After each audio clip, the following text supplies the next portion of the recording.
नमस्कार दोस्तों, मैं हूं अंकुर और आप देख रहे हैं फाइनेंशियल सफर। आज हम बात करने वाले हैं इंडिया के सबसे ज्यादा डिस्कस किए जाने वाले आईपीओ यानी कि फिजिक्स वाला के बारे में, जिसकी लिस्टिंग धमाकेदार रही। प्राइस मूवमेंट बहुत क्रेजी रहा, कभी अप्स एंड कभी डाउन्स। और सोशल मीडिया पर एक ही सवाल चल रहा है इस टाइम के ऊपर, जैसे स्टूडेंट्स का फ्यूचर फिजिक्स वाला में ब्राइट है, तो क्या फिजिक्स वाला के शेयर्स में इन्वेस्टर्स का फ्यूचर भी ब्राइट होगा या फिर नहीं। तो आज हम इसको समझने की कोशिश करेंगे और साथ ही साथ ये भी देखेंगे कि गिरावट की असली वजह क्या रही। देखिए, मैं कोई सेबी रजिस्टर्ड रिसर्च एनालिस्ट नहीं हूँ। ये वीडियो सिर्फ और सिर्फ एजुकेशनल पर्पस के लिए है। तो चलिए शुरू करते हैं। अलक पांडे सर, वैसे तो ये नाम किसी जान पहचान का मोहताज नहीं है, लेकिन फिर भी मैं आपके इन्फॉर्मेशन के लिए बता दूं।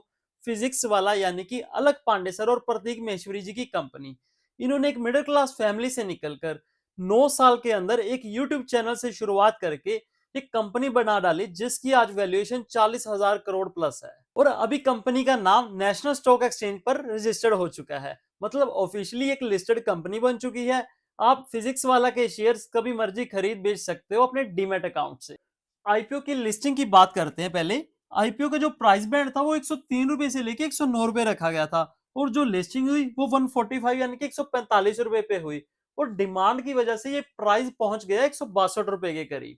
और शाम होते होते ये क्लोज हुआ ऑलमोस्ट 155 रुपए 24 पैसे पे। यानी कि पहले ही दिन इसने जो लिस्टिंग के ऊपर गेन दिया वो ऑलमोस्ट 43-44% के करीब था।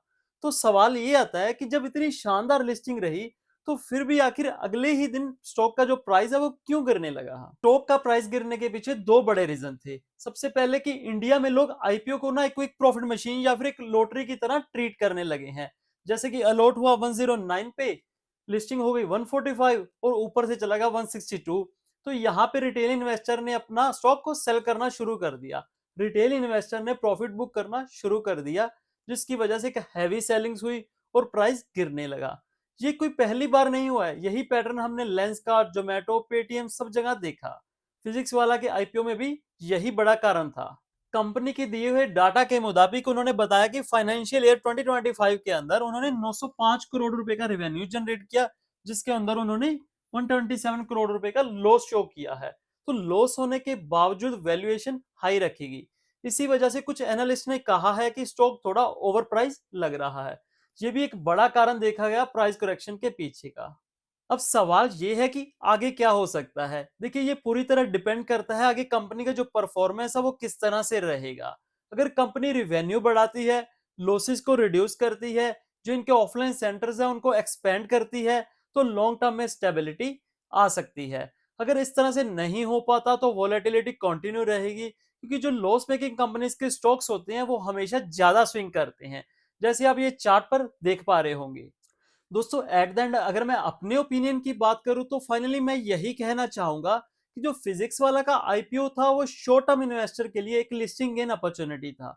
वहीं दूसरी तरफ लॉन्ग टर्म इन्वेस्टर के लिए मुझे ये फिलहाल मॉनिटर करने वाला स्टॉक लग रहा है। हालांकि ये मेरा पर्सनल ओपिनियन है, आप अपने फाइनेंशियल डिसीजन खुद से लीजिएगा।